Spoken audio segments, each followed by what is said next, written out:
Ministry of Finance, Government of India. He will be giving us insights into the topic of discussion, which is for today, the changing contours of companies and securities laws in India.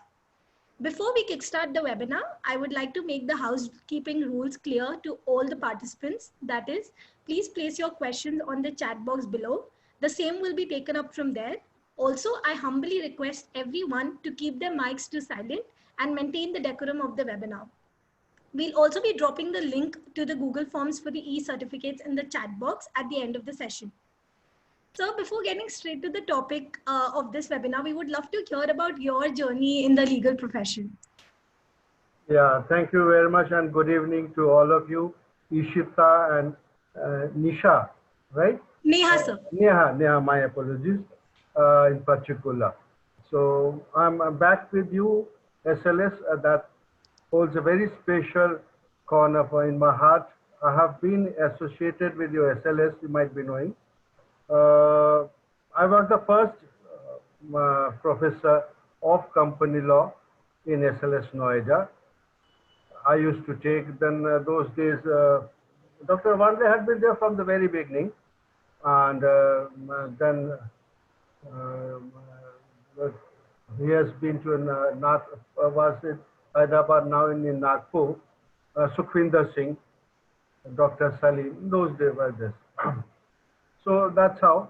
Now about myself, I am otherwise MSc Zoology from Delhi University, Hansraj College. I'm from St. Columbus.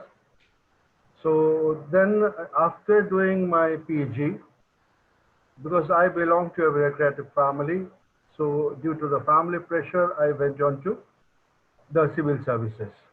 So I couldn't make it to the main. So those days, it used to be called allied services. Today you have different services, but those days it was called allied services. I was with the Ministry of Defense. And my father was also incidentally Defense Secretary those days, but it was a mere chance ranking, that's how I got it. Anyway, I really didn't enjoy, and then I was also pursuing my company secretaryship. I'm talking of a time of 1975-76. So company secretaryship course was not known at all. And very incidentally, I mean, you might be wondering, secretaryship course was being conducted by Delhi administration, and this course meant what? Stenographer. So those days we were almost equivalent and a common parlance that if you are pursuing any secretaryship course, so that means you are would be a stenographer. So one of the joint secretary in the finance ministry asked me, what is your speed when I qualified the CS?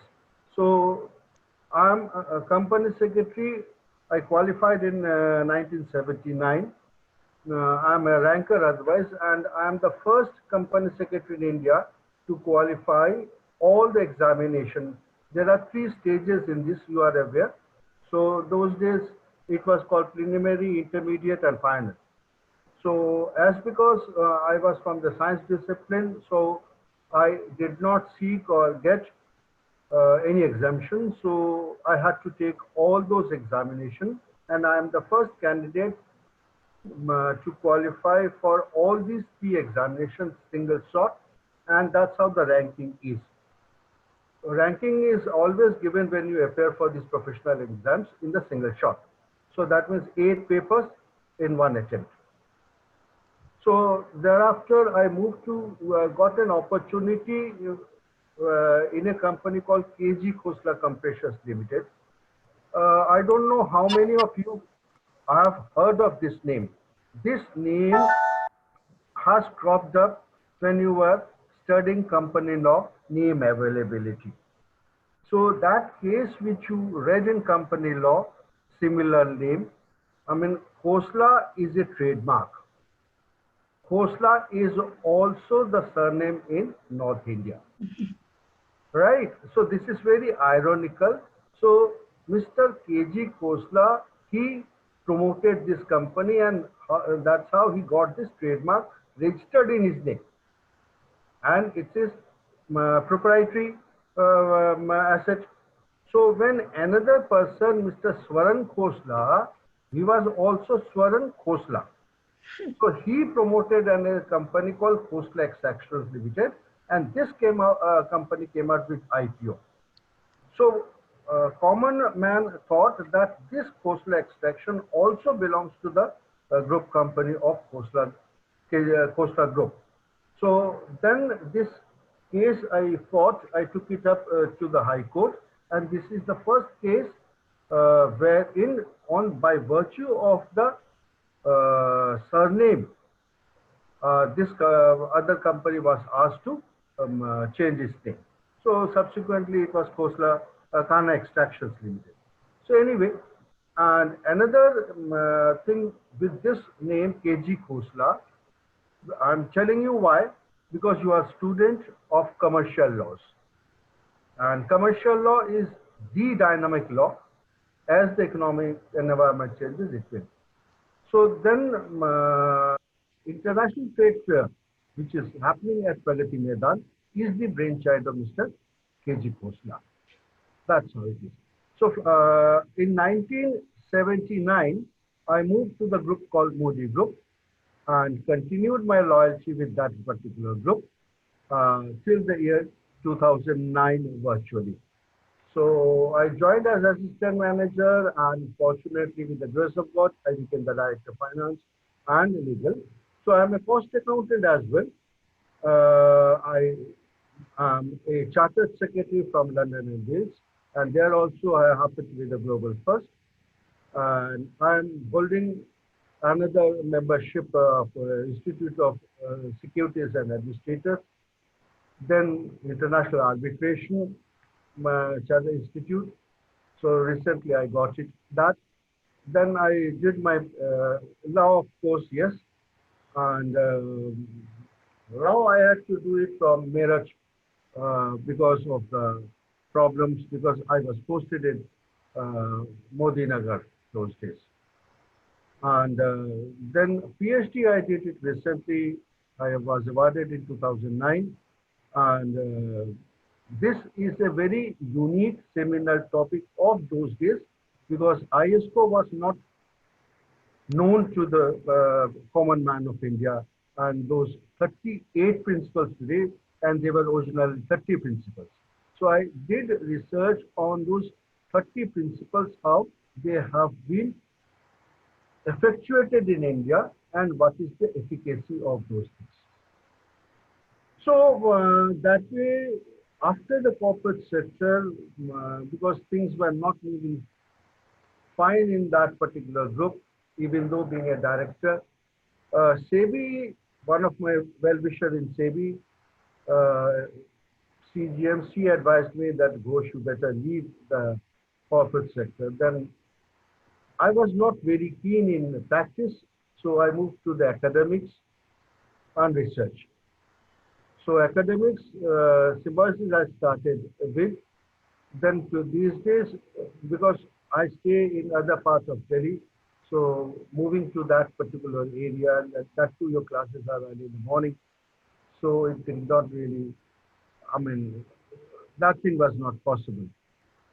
These days I'm with NLU Delhi and Nalsa regularly. NLU, I mean, if you, because my timings are very strict, so I might take my classes in the evening hours, 8 to 11, 11:30. Otherwise, I'm with the Ministry of Finance, as you said. It is a Department of Economic Affairs. So this is the government's policy making division, department for the securities market regulator. So SEBI comes under this particular department. So NIFM, it is today called as Arun Jaitley National Institute of Financial Management. So this is a national institute for the bureaucrats, joint secretary and above. So we teach the IAS officer about the financial market. I'm a professor there, plus I'm heading the research department for the capital markets for the Ministry of Finance. So in that way, so I have done many seminal research, including the budget proposals I have made, but I cannot discuss them in the public domain. You understand? Yes. So that's how it is. Thank you so much, sir. Your journey was truly inspirational for all of us. Yeah. So, sir, moving on with today's topic. Yeah. So, firstly, can you give us a brief insight into the changes that have been taken place in the financial markets over the years, and in the context, what is the true meaning of the term market when you see it from a law perspective? Yeah. I will, because our topic for today is restricted to the company law and securities law. So I will restrict my answer to that an extent. But when you talk about the financial market, it includes all types of financial assets. So when you are, first I will answer your query as to the financial market. Financial market mean any asset which has underlying monetary value. So that means to that an extent, your fixed asset is also a financial asset. Okay, your mutual fund is also a financial asset. So financial assets and those markets, your insurance products are also financial markets. So all those assets which have underlying monetary value are called financial assets. Now, in the financial market, there are two segments. One is money market.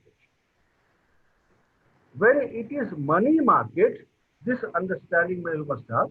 When it is money market, the regulator is RBI. Okay. When it is insurance product, it is IRDA. When it is securities, then the regulator is SEBI. Okay. So that means under the financial market assets, so these are three different regulators. What they are called? They are called sectoral regulators. They are called sectoral regulators. This understanding is very critical for you to understand that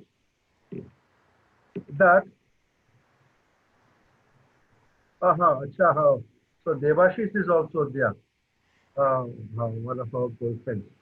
So anyway, so this understanding is very critical because India is one of the few countries in the world where sectoral regulators are there. I will come to that particular point. So insofar as the financial market as a whole, the complete umbrella is concerned, the concerned ministry is Ministry of Finance. Okay. Under the Ministry of Finance, the Department of Economic Affairs is the policy maker administrative ministry of SEBI. Department of Economic Affairs. Okay. RBI, along with RBI, all other banks, NBFCs, cooperatives. So they are the policy maker for them is Department of Financial Services, DFS.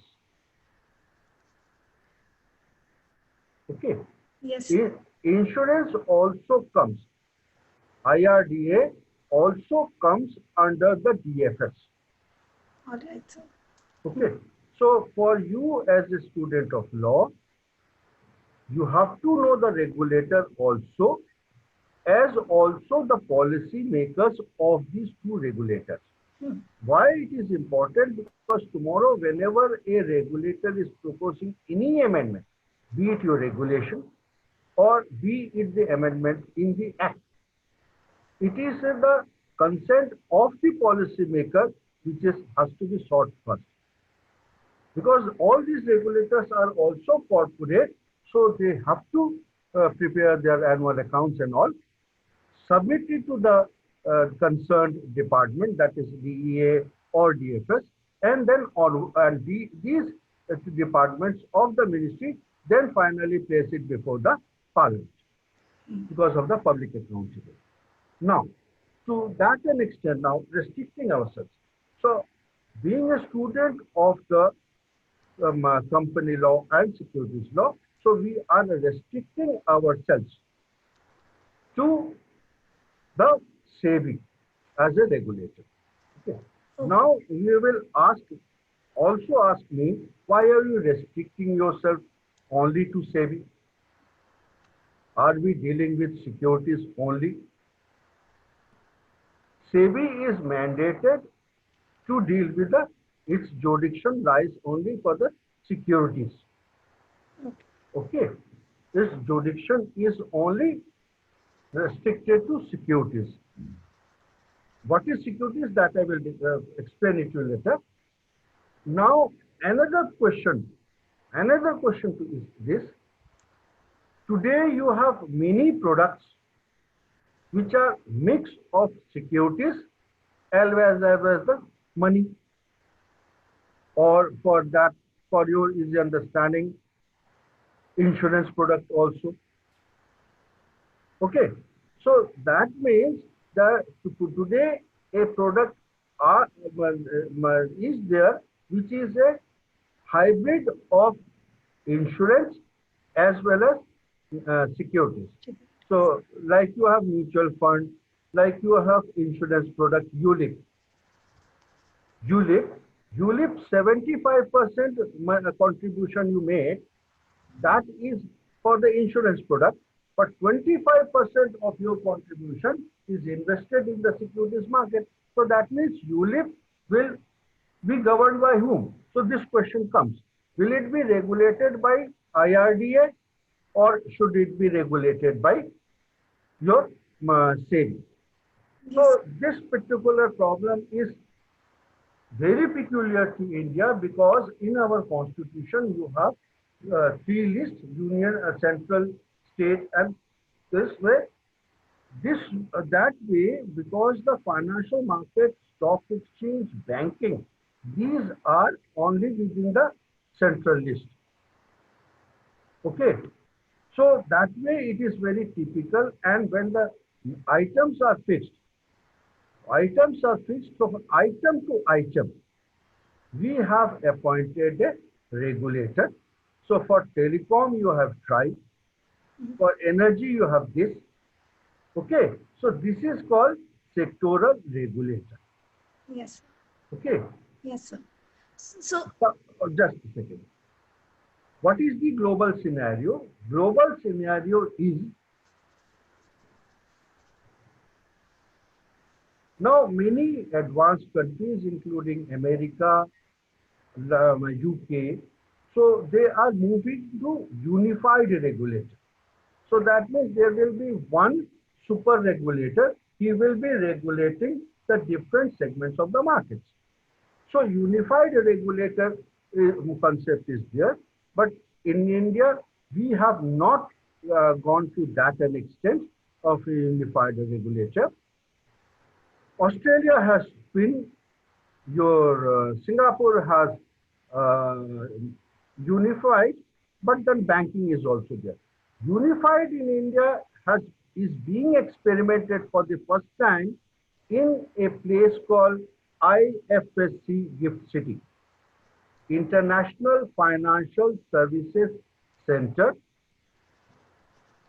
Gift City, Gujarat. So it is a dollar denominated SEZ. It has, I mean, last year only, we had, the parliament had passed the unified regulator act. So 2 months before, the regulator has been appointed, but let us see how it functions. But then you must always remember that we are into sectoral regulatory regime. Yes, you're okay. So now, sir, since you were also a part of the company law committee, discussing the Companies 13. Act 2013, which Huh. is actually the first ever market centric law in India. So can you please also elaborate on the same and what kind of changes the act has brought into consideration in these financial markets currently? Yes. Firstly, let us have to what we have to understand, what is company law, what is its jurisdiction, and should it be dynamic, responsive to the market, yes or no. When you look at the development of company law vis-a-vis securities law, they are completely different and divergent. Company law is a very old historical. We, being an dominion of England, so naturally our inheritance is from the English Act. And if you look into the profession of company secretary, or for that matter, chartered accountant, all these institutes, their our Makkah is in England. So that means we all our professionals, we owe our origin from England. So that is a common law. So in England, the Companies Act came, and I'm not going to the history of company law. So partnership, then the corporate model, then all those things, and Companies Act started emerging. So 1844, when the English Companies Act came, then 1850 India, so 1908 to 1913. So 1913 now I am starting with. So at this time, because you see the economic growth of a country is now also dependent, today we see, on economic development of the country. Okay, securities market is correlated to the economic development of the country. But you go back to the World War era. When you go back to the World War era, which countries are called developed countries? And which countries are called developing countries? Developed countries are those countries which actively participated in the World War. Developing countries are those countries on which World War was fought. Right? This is a very tragic depiction, but then it's a hard economic reality. So which means when the World War is there, the flip side of World War is faster economic growth. So more and more companies being established. So at that point of time, during the World War, our stock exchange in Bombay had started functioning, which you know, under a banyan tree and all that historical. So, but then they were not governed by any law. So in 1925, something of these sorts of market scams grew. And ultimately in 1940, the British Parliament set up a committee called Matthew Committee. So Matthew Committee appreciated and recognized the significance of securities in the market, trading in the market, speculation in the market. But then it also at the same time, they said that all is not good and there are many scams and many insiders are there. It has to be regulated. So they raised the red flags there. But then because the Second World War also happened and the independence of India was too very soon, so nothing much happened. So in and then during the Second World War, an act in 1939, Defense of India rules, under the Defense of India rules, controller of capital issues. This thing you must know. Under the Defense of India rules, controller of capital issues, that office was created in the Ministry of Finance. Control means what? Control means at every stage a superior authority will intervene and tell you do's and don'ts. So that means you have to seek his approval. Why did the British Parliament do that? So as to stop the Indian companies not to raise funds from the alien, that is your Japanese and the German. We had collaborations with them to stop such fundraising from these two companies. So that is why government wanted to have an absolute check. At the same time, an act called FERA was also passed, and you know it was a draconian act. So these two acts in conjunction strangulated the growth of the Indian corporates. So way back in 1950s when we came, so in 50s, the government of India set up an administrative committee. You had the recommendations of Matthew Committee, but did not implement. It suggested reforms in the securities market. So to take it further, the independent country appointed an administrative committee to do good for the securities market. You know what the securities market, how it is important. So that's what. So an ICS officer, A.D. Gorawala, he was mandated to look into the irregularities of the securities market. So that was the basic mandate for that.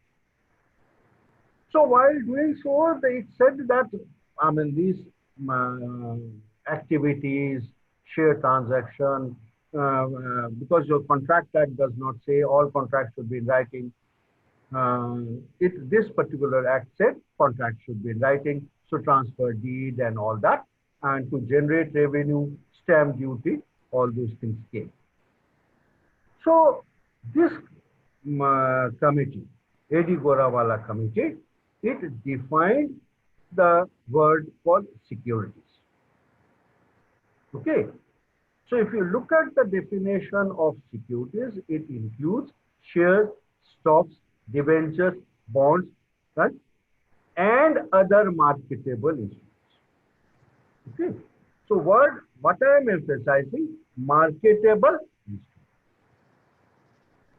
So this way, this definition continued, and this was the definition of securities was this only, and it was defined only under that act called Securities Contract Regulation Act, SCRA 1956, and the stock exchanges on the SCRA rules 1957 were passed. So that way it had no correlationship, no linking with the Companies Act. And Companies Act was perceived as a channel for the growth of the corporate sector, the benefits of corporate. Now, in the Companies Act, because the company to grow, has to raise funds, you may raise it from the institution, that is government, those days it was called development financial institutions, or from outside. Because of the socialistic approach, fatherly paternalistic approach, like when I was a kid, or for that matter, if you don't mind, when you were a kid, just a toddler, who took the decision that in which school Neha should go, which medium you should study, what dress you should wear, right? It is your father. It is paternalistic approach. Why did Neha did not take the decision? Because her decision-making capabilities, risk-taking competencies had not matured. Are you understanding? Slowly and gradually, as you start growing, risk perception starts increasing, risk-taking capabilities start increasing, and this is called hand-holding. And secondly, which is most important for us to understand, who is funding my education? Who is funding my education? My father is funding my education. So my financial exposure, my financial risk to the entire process is nil. You understand? So same way our Indian corporates were also given a trust to grow. So government had instituted these development financial institutions, DFIs, IFCI, IDBI, ICICI. ICICI was a government institution originally, right? Then it became a private sector. And funding was there. And because it was easy funding and funding, so public issue was not at all here. But then as a check and control, controller of capital issues continued. So that means that even controller of capital issues means that even a private limited company, private limited means your domestic concern. Today you have 200 shareholders, previously you had 50. So even for a private limited company, if it wanted to raise funds, controller of capital issue permission was required. Bonus issue.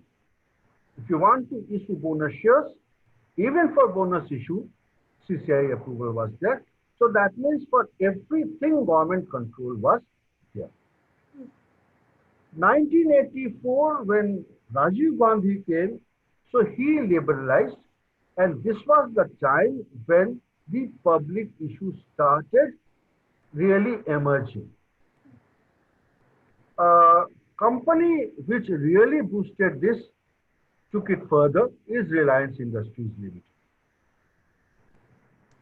My one query to all of you, what is why should you are the MD of a company, you have to raise, let us say 300 crore.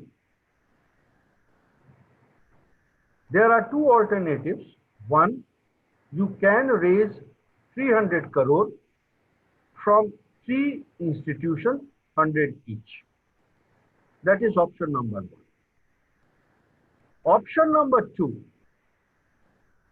is that you can raise this 300 crore from the share market public issue all over India or for that all over the world. So as a counsel to the management, which of the two routes you should recommend and why? So maybe the latter. Which one? Public issue route. Yeah. So can I take views of others?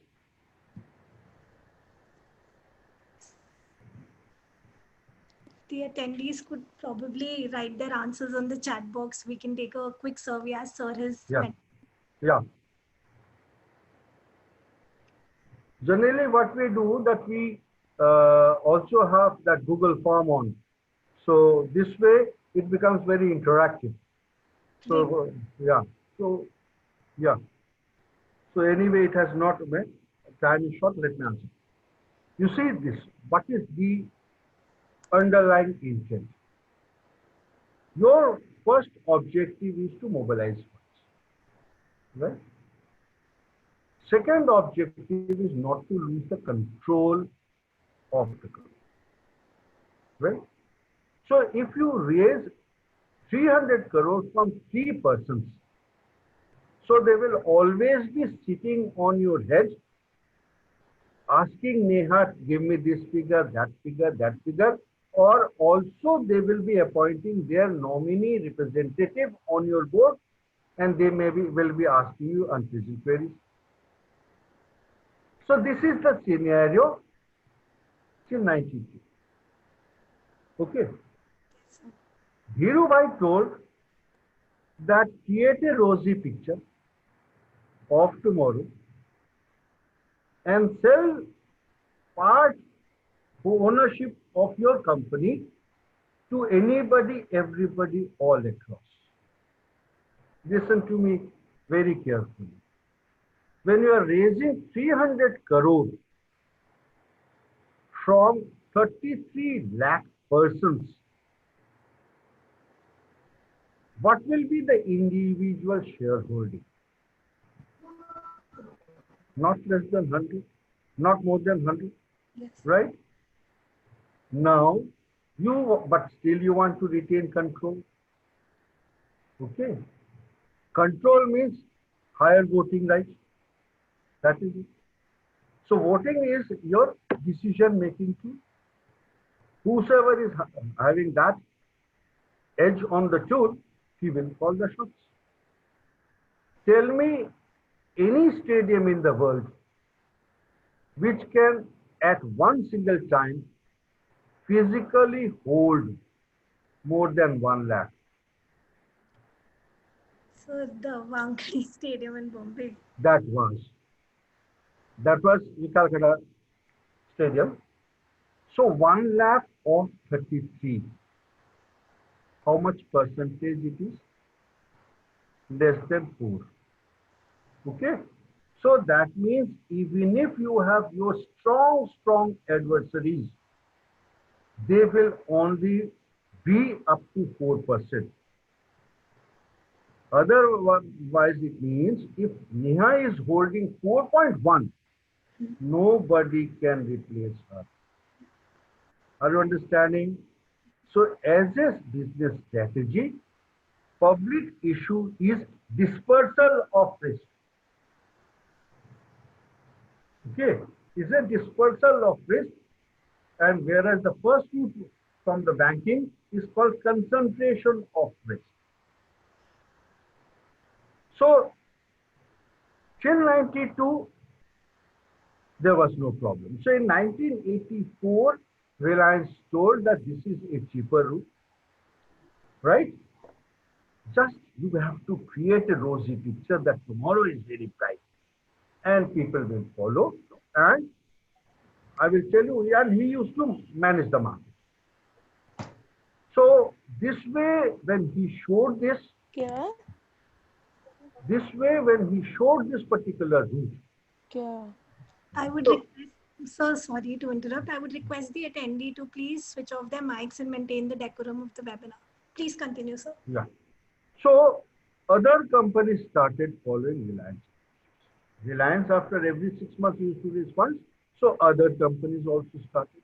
So during 86 to 88, 1 lakh crore rupees were raised by some thousands of companies, and they simply vanished from the market. 40,000 crore was raised by companies called plantation companies. So they said that you purchase a sapling, you collect a sapling of 1,000 rupees today. After 20 years, it will fetch you 10 lakhs. Human by nature is greedy. They fell into the trap and they simply vanished, including your honorable gentleman, Manoj Prabhakar. Manoj Prabhakar also floated 2 companies and he also raised. He could not run away as because everybody knows him. They have their address, but others, they don't. So this way, it was a great learning for us as well as the policymakers. So one, that you have an absolutely untapped market. People are there with money, investable funds, but they are now feeling shy because market is not protecting them. So 1988, Rajiv Gandhi was also the finance minister. He assured for that for investors protection, an act will be passed. But because we did not have the experience, so act was not passed. So 1991, Harshad Mehta scam broke, and then it really accelerated the enactment of SEBI Act. So SEBI Act was passed in 92. So that means now you have a specialized law to deal with the securities. Okay. But also you have an act to deal with the administration and governance of the companies. So 2 parallel acts are now operating. Which one is superior? God knows. So this is how two things started, and then the jurisdictional issues came. 13th December 2000 is very, very important for you to remember. Because now here the companies during 92 to 2000, they started what you call forum shopping. You catch hold of me here, I go to the other place and take a plea under this. So you cannot, you are not basically enforcing in compliance with me. So forum shopping started happening, and also in the world. Also, and let us now come to the other jurisdiction. In America, company law is a state subject. So for every state, company law is different. Okay. Generally, when you go to the website, you will find Delaware, and Delaware law is a common law, and they are otherwise publicly available. But then it is different from this. England, you know, is unified, so England and Indian law is. So then company law in all the Commonwealth countries is generally is based on the English Act, including the contract. So this way things, but then in America, because of the scam and all that, in 1934, a federal act on securities act was passed.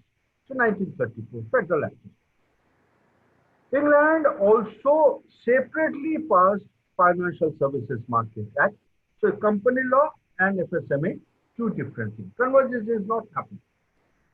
During 90s, then the scholarly research said that these two laws must align and harmonize, because when you talk about a company, what is a company? Company law is a law, you may jot down, I'm analyzing. Company law is a law governing and administrating for the governance and administration of a company. Okay. Now, what is a company? Company is a corporate artificial person. Company is a corporate artificial person with the end objective of profit,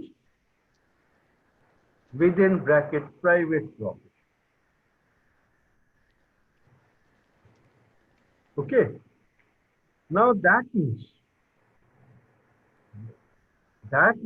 whenever a company is making a commercial production, so first thing, this company does not have a brain. Hind person, who is a natural person, is taking the decision. This is the analogy of it. Second, this decision will always be the end objective of private profit. So the profit of ACC will be restricted only to the shareholders of ACC, not to Neha or Ghosh. Okay. So that means it will be for the benefit of the private owners only, not for the country as a whole. So that means if you are able to interpolate, integrate this private profit into the national economy, then the country as a whole will grow. Are you understanding the analogy why I'm trying to harmonize this? So when these concepts started coming, as of now, till 92 where we did not require it. 92 when we liberalized, slowly and gradually we started creating competition, and this private profit became very critical and the control became very critical. Means promoters holding. Okay, promoters holding is very important. Why? Because how, if a person who is the decision maker, how much risk exposure he has. Today, you rarely find a company into loss. Why? Because if a company is into loss, Wipro will never be in loss. Reliance will never be in loss. Why it will never be in loss? Because if Wipro goes into loss, 70% of the loss will be borne by one single person, Azim Premji. Because his holding is 70. Same analogy you apply for Reliance. So that's why they do. Before 92, 62% was held by Ministry of Finance, IDBI, IFCI, State Bank. So why should I bother? Let him suffer. So this promoter's risk exposure is very, very important. Okay. So once we started appreciating the integration between the two, and I also used a term called forum shopping. Whenever if you want, I will give you that particular case. A company called Larsen and Toubro was virtually taken over by Reliance Industries. And they flouted the law like anything. And they said, sorry, we didn't know. Simply they said, sorry, we didn't know the provision of law. Because they could manage that. They could manage. And after this particular episode, Dhirubhai Ambani was such a big street smart. He threatened that if you want to take an action against me, I will delist Reliance Industries. If Reliance Industries was delisted, the entire stock exchange would have come down. So it was a compromise. So nonetheless, that will be second. So this on 13th of December, please jot down. 13th of December 2000, Companies Act was amended. Section 55A was inserted. Okay, which gave the exclusive right to SEBI to regulate the securities market. I will just take 2 minutes. Are we running short? No, sir. Huh? So 55A gave the exclusive authority to SEBI in 3 areas: issuances of capital. So if company wants to raise capital, not approval, but he has to follow the SEBI Act. Share and debenture transfer, SEBI Act. Okay, and the dividend, SEBI Act. So that way, SEBI became the exclusive regulator for listed and to be listed company. 2 things. And intend to be listed. This word is very important. This is where Sahara case will hover. Intend to be listed. So if I may ask one question with respect to this. Sir, so since you were saying that with intent to be listed or in the future to be listed, so what about the... No. Both are 2 different things. Okay, so then what about unlisted companies? Yeah. I will come. So intent to be listed, that is a means you have. So this gave the SEBI complete authority. Then you will ask me, what about the board of directors and accounts? So for a listed company, a contractual obligation for listing agreement was mandated. Okay, it was a contractual obligation. That means it did not have the statutory force. So this is one aspect. Second, the term called hybrid. Now please wait. Hybrid instrument.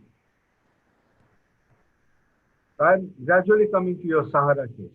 Hmm. Hybrid instrument means an instrument which is a mix of two instruments.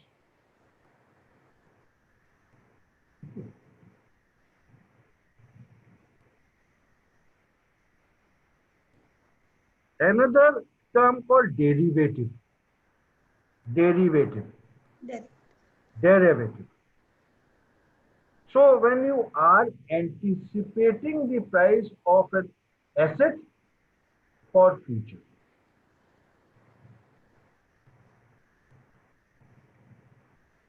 Okay. Now suppose you purchase a house and if it does not have a future value, that after 10 years, what will be its value, would you like to purchase? Today you purchase a house and if it does not give you a price in future, would you like to purchase? No. Okay. If you can anticipate what will be the approximate price as of on a given date, future date, if you can anticipate, so you would definitely like to buy. How can you anticipate? Will it be a gamble? Previously, yes. Today you have so many indicators, parameters, economic growth, economic this, that. So that by interpolating those, you can anticipate what will be the value of this flat as of 2022 in the month of November. So this is called derivative. Derivative means an asset which is transacted on a future date and underlying asset transacted on a future date. Okay. Now, why I am explaining why these things you must know, because till the year 92, as because our economy was not moving at all, so definition of security was static. From 92 onwards, new and new financial instruments started coming and buying and selling started happening. So the definition of securities also started expanding from the year 2000 onwards. Are you understanding? Prior to this, it was all static right from 1956 to 2000. Now it is expanding. So that is how to now, but then globally we also started appreciating integration of this. So J.J. Rani Committee report, when you read it, J.J. Rani Committee report, read it. So it says that the company law and securities law, they are interlinked and must work in tandem. Company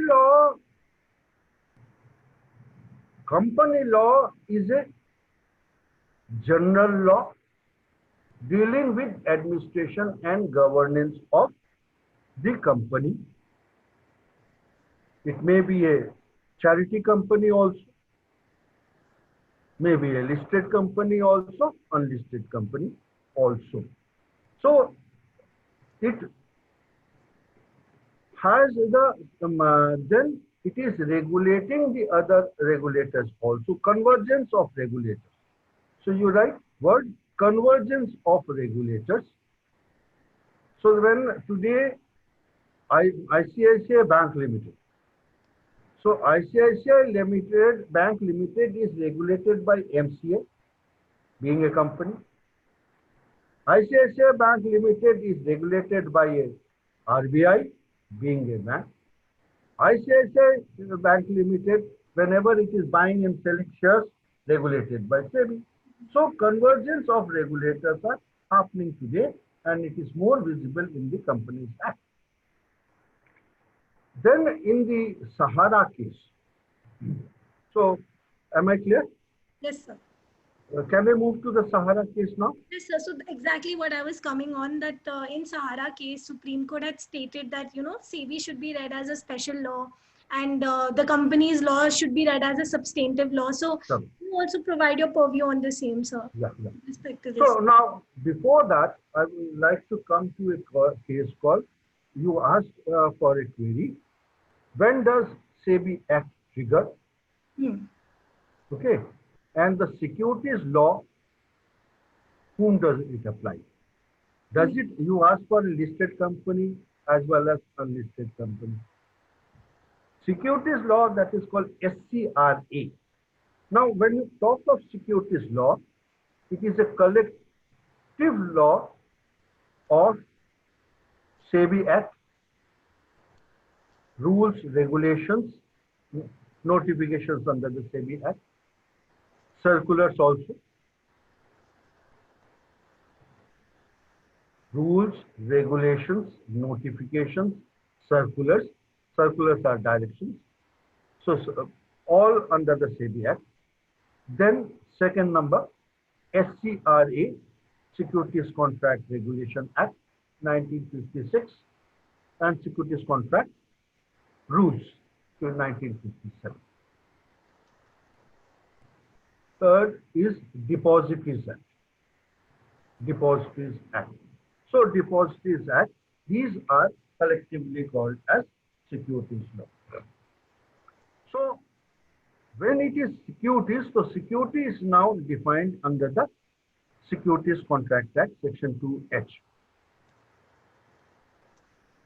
2H. So as I said, up to the year 2000, it was a static definition. Then it started increasing and expanding. Now the question is that it is saying shares, skips, debentures, this, the derivative, CIS, mutual fund, and all that. A company called Bhagwati Developers Private Limited. This is the case of Bhagwati Developers Private Limited versus Peerless.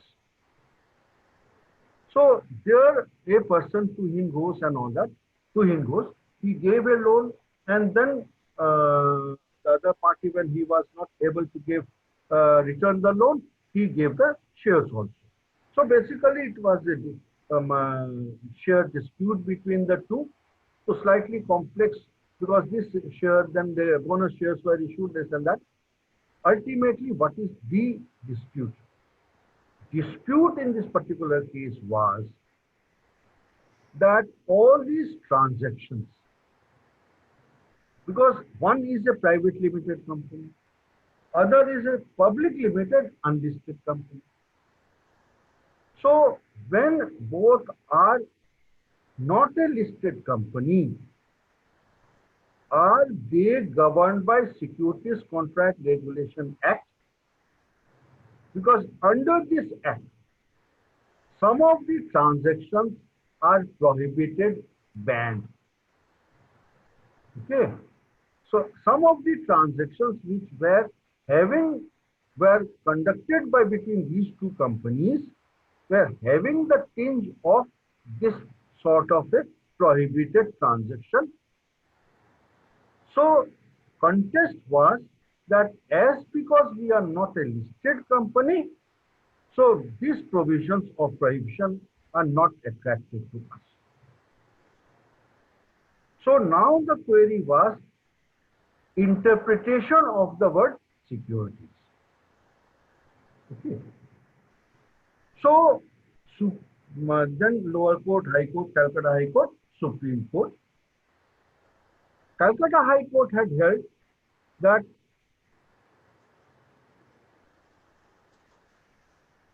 security, the SCRA Act applies to unlisted companies also. Why? It says as per the SCRA Act, security has to be marketable.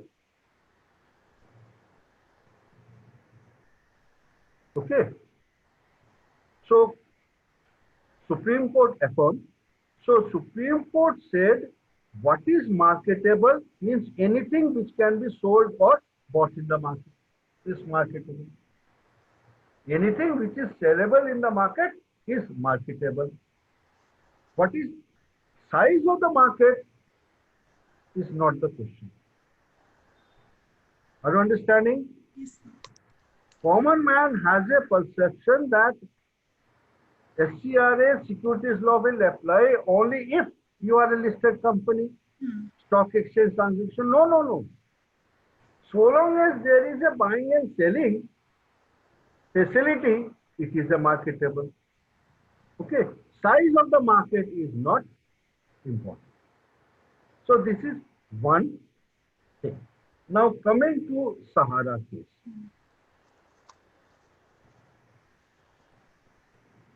In the year 2000 amendment, a term called information memorandum was also defined. Means it is an instrument to elicit the demand. To elicit the demand.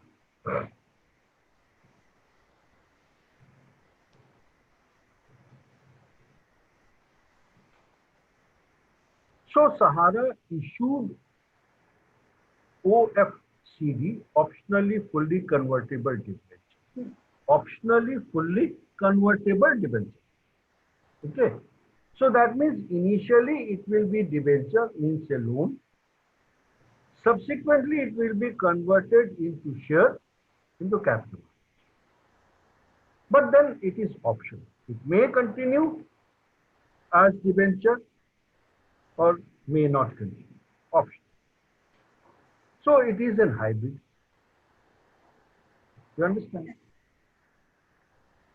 So what they did, they issued this prospectus, information memorandum to 49 persons, 49 employees. These 49 employees in turn distributed to 4 crore. 4 crore. So they said, and then the scam and all that. They said we are not regulated by SEBI, number one. Because first, our instrument is not a security within the definition of security. That's it.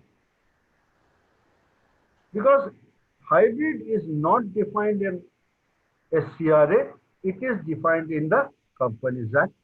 So we are not covered. Secondly, they said we are not listed. So SCRA does not apply to listed, unlisted.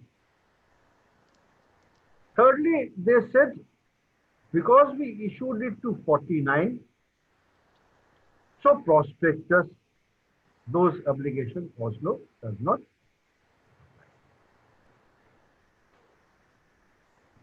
View, after the argument, Supreme Court held that that is where the court said Companies Act is a substantive law and SEBI Act is a special law emerging out of the Companies Act. SEBI Act cannot operate in vacuum. Understanding? So when hybrid has been defined in the Companies Act, so naturally it will follow from here. Hybrid is an instrument which is having the characteristics of any one of them. So it is a security. Secondly, in Bhagwati case, court had already held that even for a marketable means anything which is sellable. So size of the market is not important. So that point is also counted.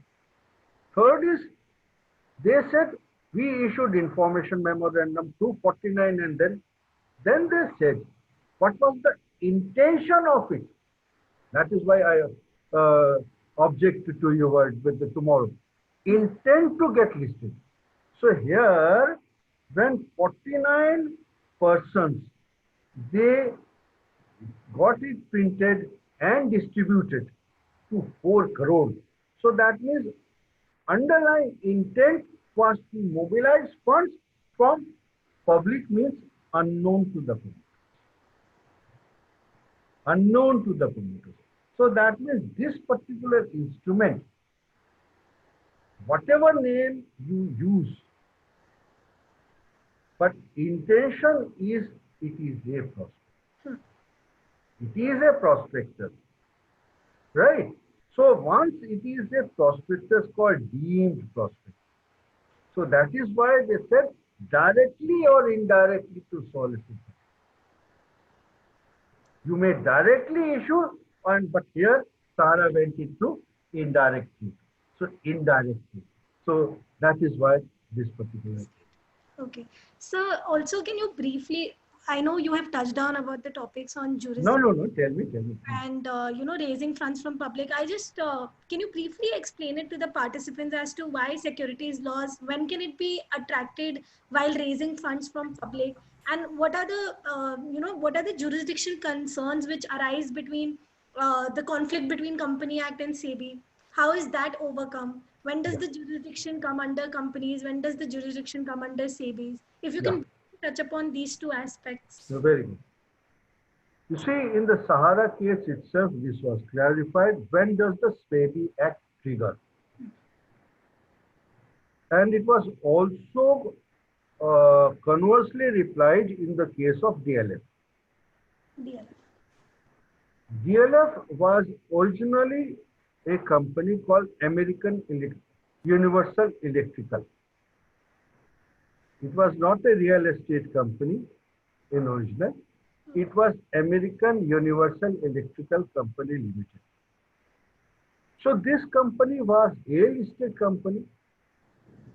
But then when you are a listed company, today you have to make strict disclosures.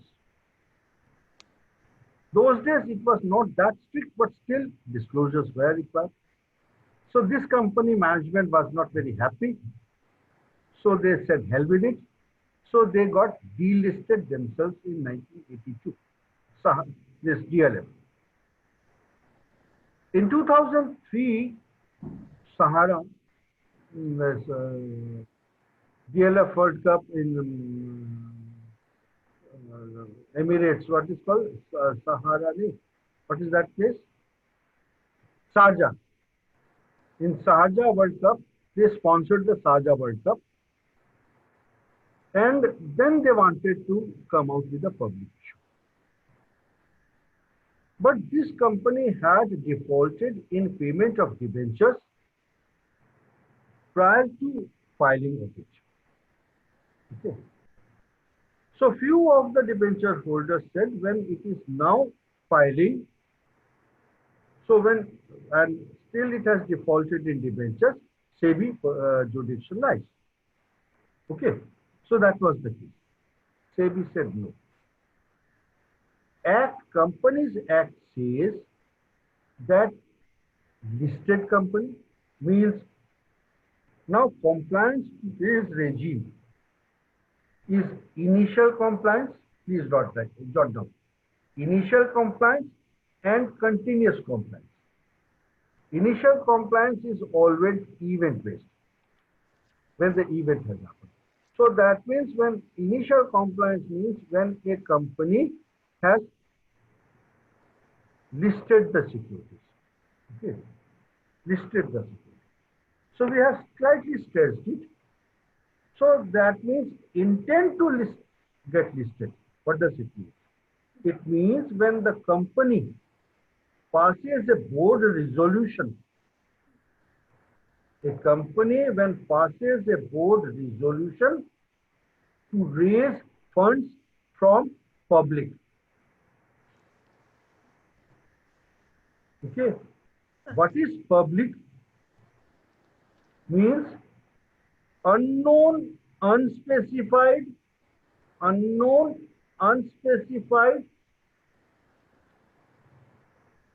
to the promoters, Unknown, unspecified, more than 50. More than 50.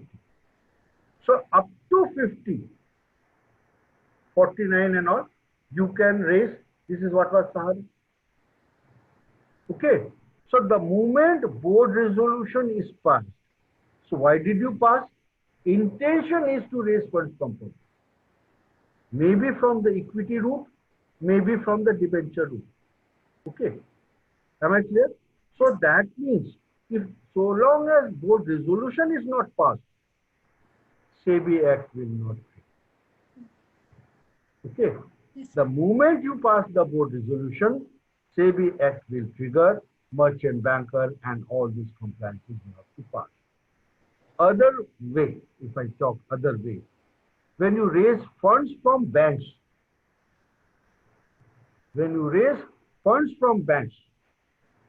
SEBI Act will not apply. QIP, you might have heard, qualified institutional placement. If you raise funds from known institutions up to the number 49, so that is called as private placement. Okay, today it is permitted, so SEBI Act will not apply. But if you are already a listed company, then private placement will apply. So all in all, that the moment you intend to cross the trigger point 50, it will apply. Okay. Thank you, sir. Sir, can you also briefly explain us about investor protection under the SEBI and the Companies Act both? How does the investor protection work? Why a company does not manufacture poison? My query is why a company does not manufacture poison? It does not manufacture poison because it does not sell. Right? So that means, now coming to the point. So that means when a company sells a product to a customer, so if I sell a product to the customer for 110, cost of production is 100. So to the customer, loss is 110. To the company, gain is 10 rupees. So this way, geometric progression, the private profit of a company increases. So he is not concerned with the social welfare, concerned with this. Second aspect, I'm emphasizing on the word private profit. That is second problem. In a company, there is, because company is an artificial person, does not have a brain, so hind persons who are natural person, they take the decision by wearing the mask of a company. So company is taking the risk of the decisions taken by the hind natural person. So there is always a conflict of interest of these hind persons with the persons who are investors. Are you understanding? So if I am MD of a company, so whenever I will take the decision of the company, I will always take the decision for my personal benefit, not for the benefit of the company. That is why you had this scam called that Framelat case, Xerox case, Enron case. In Enron case also, the managing director, Ms. Rebecca, she made her personal profit at the cost of the common investor. You understand? Had the investor not invested, this empire would not have been set up.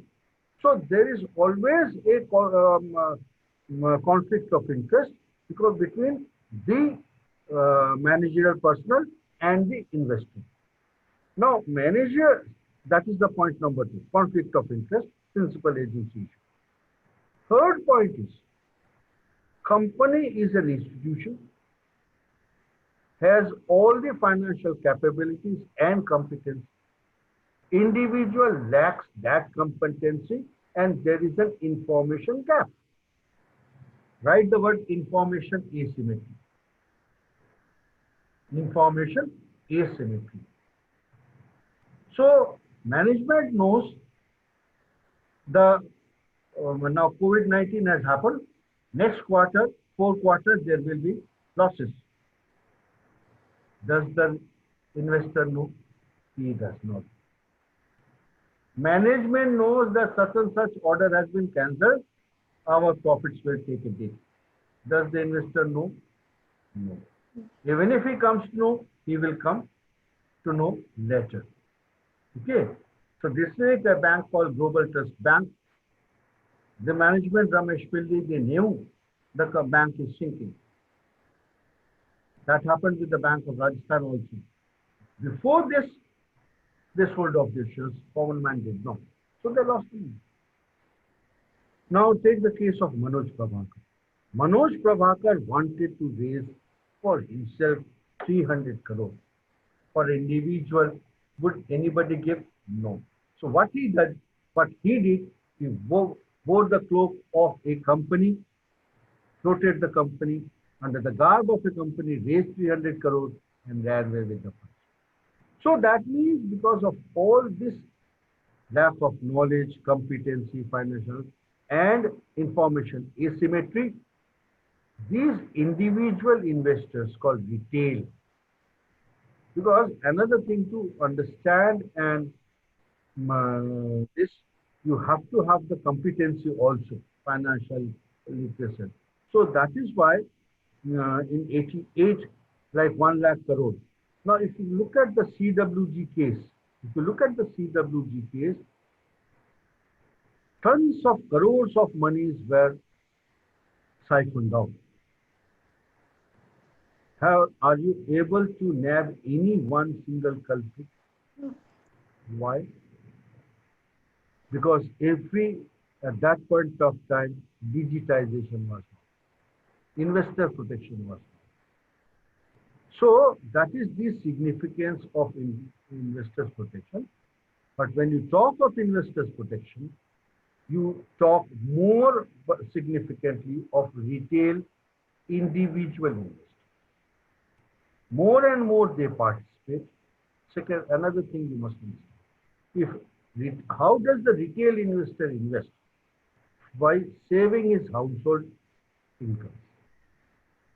Okay, so household income is entering in the economy. Previously, he was putting into the fixed deposit in the bank or in the land.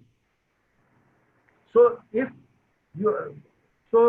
bank or land investment will not help the economy if this money can be migrated to the corporate sector. National economy will grow. So that is why these retail investors are very, very. So I just gave you a brief idea because no, I'm running out of time. No, it was really enlightening, sir. So just one last question and then we. No issue. I will take two more. Just throw some light on corporate governance on the whole in India, and why is it required? How is it working? Because it's actually growing day by day. So just your brief opinion on the same, and then we'll be ending the webinar. I started. What is a company? Company is an artificial person. So corporate governance, Sir Adrian Cadbury. Corporate governance means how a corporate artificial person is being governed, administered by how it is administered, but then who are administered. So that means the hind persons are administered. So if these hind persons are natural persons, okay, whenever we do, whatever a natural person does, he does it for his own personal benefit. Okay, this is how the conflict of interest will come. So to make this corporate governance means to make this decision making transparent and known. We also say abstain or inform. Okay, so disclose. uh, So let the disclose. So once you disclose, I will be informed. So I will. This will enable me to take informed decision. We call it sunlight is the best disinfectant, right? But then in the summer, you have too much of sunlight. Can you bear? No. So the question is how much of information? Today you have a prospectus running into 400 pages. Does anyone read? No. No. Individually it cannot. Institution can. So that means, yes, you are doing informed decision, informing the public, but is he does he have that much of competency to take the informed decision making? So there are many issues to it, but so then corporate governance is basically checks and control, put safety valve into the conflict of interest created by the agent of the principal. Principal is the company, directors are the agents. So this is we are trying. What is still lacking? We have making it disclose or abstain and all those principles are there. But what is stakeholder, stewardship, all those concepts are there. I should disclose or not, but I must share with you one thing. What is most lacking in India? Our corporate governance regulations are not as per the global norms. Okay. Global UN Global Compact. Please jot down UN Global Compact. UN United Nations Global Compact. Okay. So this is a body of United Nations. Under that particular thing, 20 principles have been adopted. They are called Sustainable Development Goals. Yes, SDGs. SDG. So including the Human Index and all that. So Sustainable Development Goals have been there.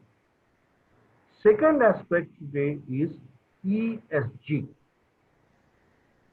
Environment, Social, Governance. Okay, so in India you have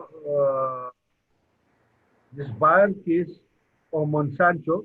So this Monsanto case you might have studied under the IPR, right? IPR and environmental law, so both. Huh? Both IPR and environmental law. Yes, but when you are reading under the environmental law, did you read the global cases? No. No. This is what. This company has now been completely taken over by Bayer.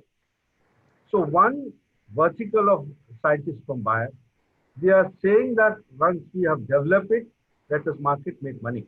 I just said no. Ethics is also there. So these two are the basic missing links in our corporate governance. Incidentally, I have written a book on corporate governance, and my book happens to be the only book in India which is dealing with these two, and they are basically case-led, like National Stock Exchange case. So all those things are corporate governance case. So it is from Sweet and Maxwell.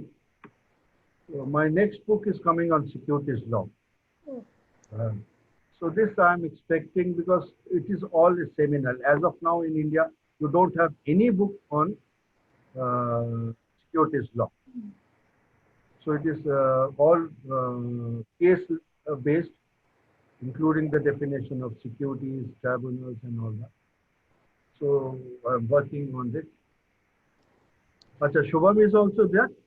Yes, sir. Acha, Shubham, you are also there, yeah? Uh-huh. Acha.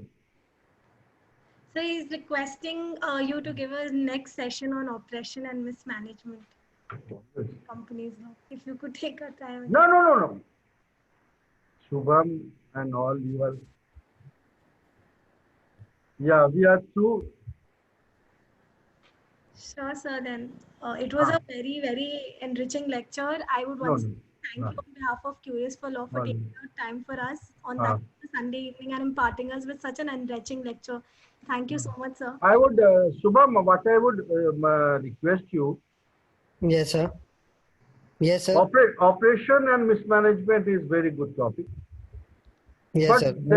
then I would also like all of you to know what is called insider trading and why does it happen. Yes, sir. That's actually very interesting, and I don't think there is a lot of information in India on insider trading. Yes, that is very true. Yeah. Because you see, when you also reminded, I forgot, word called disgorgement. Yes, sir. Disgorgement, and because disgorgement means, now give me just 2 minutes to make you understand. Yes, sir. Yes. Why do you call a person a thief? I call him a thief because he has gotten rich. That is what is called ill-gotten money. Ill-gotten money. So under the Contract Act, you have a remedy called gain-based remedy. That is to the quasi-contract. So when a person, Raja Ratnam, because of his access to the information, he got ill-gotten money, equity says he must part with that money. Whom? He should part with this money to those who lost this money. Are you understanding? Yes, sir. Yes, sir. Yes, sir. If Raja Ratnam got rich by 1 lakh, somebody must have got poorer by 1 lakh. Yes, sir. Like my car has been stolen. So my car, the thief has got rich by 10,000 value of my car. So he returns my car to me only, not to anybody else. So when this money is, so when this thief returns this money, this is called disgorgement. Yes, sir. Okay? Yes, sir. And this money should be restored back to me. This is called restitution. 144 CPC, sir. CPC you are applying. Now we are into securities law. Correct, sir. The contractual breach. But then Correct, there sir. was no contract. So Correct. when you read the SEBI Act, SEBI Act till now empowers collection of disgorgement money. Okay. Okay. Restitution, it is not talking. Oh. That is the gap. If there is no restitution, then how the person is placed in the Yes, same economic I will just give you. Yeah. Companies Act is a step ahead. Though Yeah. it imported this topic later. Companies Act says that disgorgement money collected should be deposited in the Investors Protection Education Fund, and from this fund it should be restituted. Okay. Okay, sir. I have just finished and written an article in NALSA. They said, what is the mechanism of it? I said, in America, under the Dodd-Frank Act, you have a provision called Fair Means Act, Fair Funds Act. Yes, sir. This money should be specifically parked with the fair funds, and then the regulator identifies the harmed investor. Yes, sir. Yes, sir. Yes. So there is a huge, and I will take whenever, and it's very good fortune that Shubham and all those that they are there, and Mr. Mukherjee was also there. Many of my colleagues. I found your this platform very good. My piece of just advice. Why don't you expand your network to NLUs? Yes, sir. Sir, we are in the process of that, sir. We are trying to expand it to n number of colleges, and hopefully by the time you come next, sir, we'll have more audience from more colleges also. We are trying. We are trying. I will give you Acha, Devashis. Yeah, Devashis, how are you, dear? Yeah, good to have you. So, I will connect you with some of these NLUs. Yes, sir. Yes, sir. Yes, sir. That'll be great for the platform, sir. We want because you see what happens. It's not that I'm for securities law, but what I have found that in securities law, even in the NLUs, faculties are not there. Yes, sir. Yes, sir. Sir, we would love everyone to be added to this platform, because at the end of the day, our goal is to impart knowledge on every curious person. That's what that is very true. Yeah, I mean, I said, Ishita, when we spoke, and you also said, so long I am all there when it is not a commercial. For commercial, I am not. Yes, so, sir. Yes. That way you must expand it, yeah? No, sir, I believe these people are doing a great job at it, sir. Neha and she sent me a WhatsApp at 2:30 in the evening yesterday. That means. Yes. And because LinkedIn mein to you get a pop-up na. When she visited my profile on LinkedIn, I got an alert. So somebody has visited, who is somebody? I knew that. But then, what in the other side, it also means their seriousness and how they are capturing the information. That is very important. Yes, I appreciated that. Very dedicated team, sir. I've been good for a long time. They're very good team, sir. And with the support of you, sir, I think this. No, I'm all there. I mean, there is no asking. When I go to all those places, you ask Sukhvinder. Sukhvinder just tells me कि भाई आ जाओ तो मैं आ जाता हूँ. Yes, yes. That's how you came here also, sir. So I'm all there. You just company law and all this. You tell me the topic, I'm there.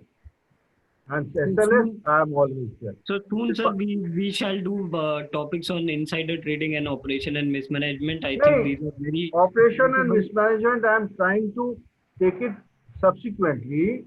Okay, sir. Because after insider trading, you should take over food.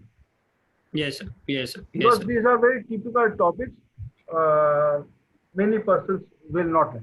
Yes. When you call off operation and mismanagement. I'll hand it over back to Neha, sir. She shouldn't accuse me of taking. No.